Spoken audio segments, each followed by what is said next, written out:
I've generated over 6 figures in payouts using one model that we still trade every single day. So if you follow me through this video, I'm going to show you guys the exact process that I use to pass evals and take payouts. So let's get into it. But before we even talk about strategy or mental approach to prop firms, you need to understand what a prop firm is and how it works. A prop firm basically gives you access to simulated funds. So say you buy a $50,000 account, you're trading simulated $50,000. Your trades aren't actually placed on the market. And they start off with an evaluation phase where they give you a certain amount of money, which is your profit target that you have to make before you hit the drawdown. And you can think of that as a test. And once you pass the evaluation phase, then you get moved on to the funded stage. And there's usually different requirements from firm to firm on what you need to take a payout. But a general rule of thumb is usually around 5 days with $150 or $200 or more of profit. You can usually take out 50% of your total profit up to that point. And prop firms are so good because you can spend $100 on an account and take out 10,000 from it. There's not a lot of better ways to make money online in 2026. Now that you have the gist of what a prop firm is, let's talk about how you need to approach it mentally, because a lot of people get into trading prop firms and think that they're going to get rich quick, that they are going to buy an account and the next day they are going to be able to take a payout. And so what do? They don't manage risk, they're not disciplined on the charts, and they treat it like gambling. So the way that you need to approach prop firms is like it's your business, your personal business. You don't just want to be throwing money away, buying hundreds of accounts and blowing them and blowing them and blowing them. When you buy an account, you have to treat it like it's valuable. You have to go into trading prop firms not focused on the money that you can make, but the process of becoming a profitable trader, because the profits will follow. I see too many people that get light at the end of the tunnel syndrome, and they get focused on the goal, and they see all these big P&Ls, they see people making a lot of money, and they feel left behind and try to rush it. And I cannot stress this a month. If you approach it that way, you will not make money. But if you approach it the way of trying to get better every single day and becoming the best possible trader that you can, I promise you the money will come. It's kind of paradoxical. Once you stop caring about the money, it will come. So now that you kind of understand the mindset and the way that you need to frame approaching this, let's talk about what prop firm you should be choosing, because there are a ton of prop firms out there right now, and a lot of them have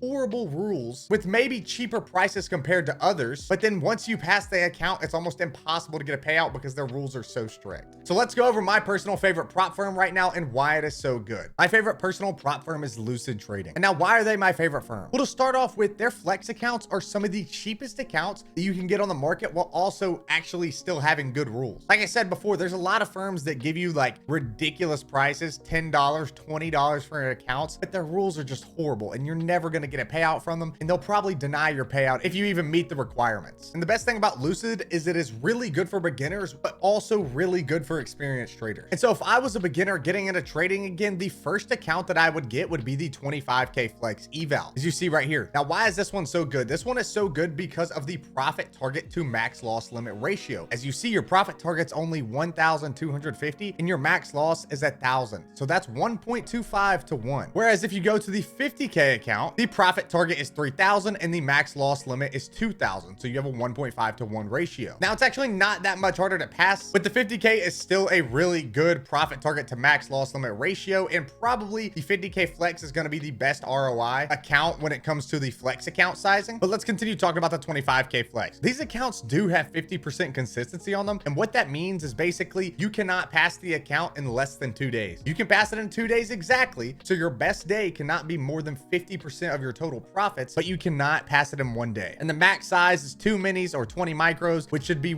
plenty enough, because you should not be risking more than that unless you literally have like a 1-point stop. But what I do love about the flexes is that there is no daily loss limit. So once you reach the profit target on whatever account you buy, we go to the funded rules, and they are extremely easy to get a payout on. So for the 25K Flex, the max loss limit is 1,000. So that's your drawdown. That's normal. It's end of day trailing drawdown, so you don't have to worry about intraday. There's no daily loss limit, and there's no consistency once you get to the funded account. So if you do have a trade where you leave a runner and it runs 500 points, you get to realize those profits and don't have to worry about making the same amount of money tomorrow, even though you're still risking the same size that you were. You just have to worry about getting $150 a day for your profit target. And basically what that is that you cannot take a payout in less than 5 days, but you can take a payout in 5 days. Now, those 5 days have to be $150 or more of profit, but they don't have to be consecutive. So you can have 3 days where you make money, you lose 1 day, and then you have 2 other days where you reach the $150 or more, and that's 5 total days. And whatever your profits are, you can take out about 50% of that. And you do not have to build a buffer when taking a payout from the flexes, but I would recommend it because your drawdown actually resets when you take your first payout. So say your max loss limit is $1,000 and you make $500. Your drawdown would then go up to minus 500. It would be $1,000 away from where you currently are in terms of trailing. But once you take your payout, say you take a $250 payout, your max loss limit then resets to zero. So you only have $250 of drawdown left, which is extremely hard to trade with. So I would recommend at least getting to 1,500 on any account before you take a payout. But if you just want to see the profits, you can take the money too. But in my opinion, the overall best account and the statistical best ROI account that you can get right now is the 25K Pro eval. Now this is a little different from the flex eval. These are available to pass in one day. So you can use the CPI method, or if you just hit a banger trade, you can pass it in one day. And they do have the same profit target to max loss limit ratio. And they also have end of day drawdown, the same scaling on the eval. They're just slightly more expensive, but I think it's worth it because once you get to the funded stage, this is why I think that they are so good, is that once you're funded, there is a 40% consistency rule. But once you build the buffer on them, which is equivalent to your max loss limit plus 100 for whatever size account you get. So for the 25K Pro, once you build your buffer to $1,100 of total profits, then you can take a payout every 3 days of any amount over that, which is kind of insane to be able to take a payout every 3 days. So for the 25K Pro, the max payout cap for the first payout is $1,000. You reach $1,000 over the buffer, you take your payout, you're back at the buffer. Then in 3 days, you can take another $1,000 payout or a $1,500 one, because for your second, third, fourth, and fifth payouts, the payout cap is actually $1,500 instead of $1,000. But you get what I'm saying. That's why, in my opinion, the pros are the best account, and the 25Ks are better than the 50Ks because there is no daily loss limit on them. So once you build the buffer up, it's basically a 50K account. And the Lucid Directs are really good if you are extremely locked in on your strategy and you are a profitable trader. I do not recommend these accounts for people who are blowing accounts or can't pass an eval. So they try to go, oh my gosh, well, I can't pass the eval. Let me just go to the direct account. No, you're gonna lose hundreds of dollars doing that. Unless you're a profitable trader and extremely locked in with your risk management and psychology, I would not recommend the directs. And even if you are a profitable trader, the Lucid Pro, statistically, if you pass them 1 out of every 3 times, which you should if you're using our strategy, are still a better mathematical ROI. So now you understand the different kind of accounts that are on Lucid Trading, which is the firm that I would recommend for you guys. And another good thing about Lucid is that they run more sales than anyone. Right now, they're doing a sale for 50% off your first 2 and 40% off the next 5 if you use code NQ. And they almost always have some kind of promo going on, which a lot of other firms don't. And this is being recorded pre-loot box, but the loot boxes are coming out Sunday. But now that you kind of understand the accounts that are on Lucid and how they work and how to get the payouts, let's talk about how much you should risk. Risk management is one of the most important things when it comes to trading. Arguably the most important thing, even more important than your strategy. But a lot of you guys have never been taught proper risk management. So starting out, here's how you should do it. On evals, you should be risking 1 to 2% of your account, or if you're extremely risk adverse and you're a beginner and you're scared and you just want to get the hang of things, I would risk 0.5%. Because if you risk 0.5% of your account, you have 8 bullets. That means you need to lose 8 more times than you win to actually blow the account. And that'll also teach you to stay locked in mentally and with your psychology, not over trading and tilting. Once you pass the eval on the funded, these are extremely valuable. So you need to definitely be risking less. You should be risking either 0.5, 0.75% of your account, depending on how aggressive you want to be. This again should mean that you have to lose 8 more trades than you win to blow your account. And in theory, all you would have to do if you're on a flex account is to win 4 more times than you lose, and then you could pay for like almost 10 evals with that small payout. Now in trading view, if you come over here to the left and press the 5th one down, I'm not actually taking a trade. I just want to show you guys how to use this for the purposes of figuring out how much you're going to risk. So say I was going to want to enter a short on this candle close. While this candle close is happening and you're saying, okay, if this inverses, I'm taking the short. To figure out how much you should risk or how many contracts you should go in for, you use this tool. And if you look at the top, it tells you how many points this stop is. So this stop would be a 10-point stop. And so to figure out how much you would want to risk from that, every micro is $2. So if you have a 10-point stop and you're wanting to risk 0.5% of your account, which we'll say $250, this will mean that every single micro with a 10-point stop is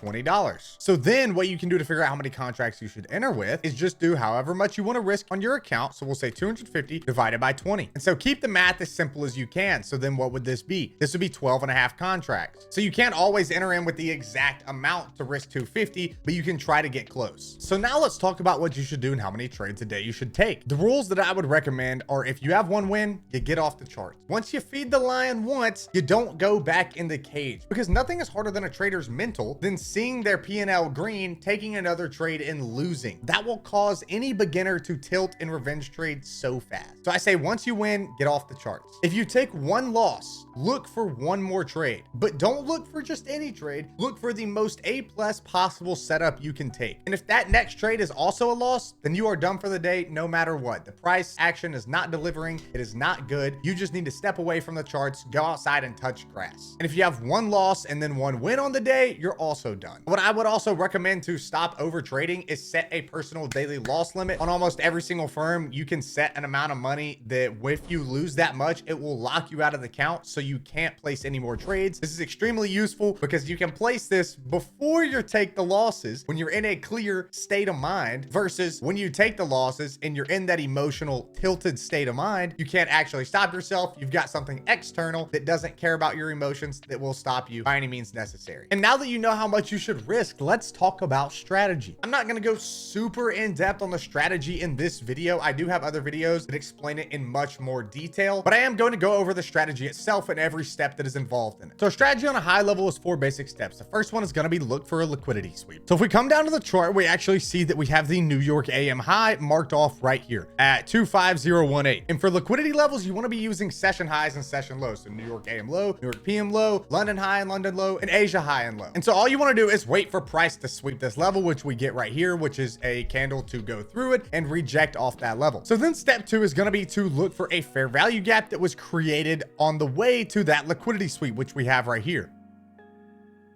So I need to turn this down. And this one is pretty clear, and there's not a lot of them on the way to the liquidity sweep. But if there is multiple, we usually just take the cleanest, most recent one instead of the first presented when taking reversal plays. So once you have that marked out, then the third step is to look for an IFVG off the sweep. And so now all we want to do is wait for price to inverse this gap right here. And ideally you get a V-shaped recovery and you don't just get it like trickling down through it. You want to see it displace with some strength. So you see we get that right here. And then we can go on to step 4, which is enter our position and target DOLs. A key aspect of this model and this strategy is that you need to have clear draws on liquidity. So you see right here, we have all these swing lows, this trend line liquidity that is built up that we can take when we get this inversion off the manipulation to this New York AM high. So once we have clear draws on liquidity, then we can just pull out our short position, targeting this clear draw on liquidity. And with a play like this, where the stop would have to be so big, I would just place my stop at the top of the IFVG. So it would be right here,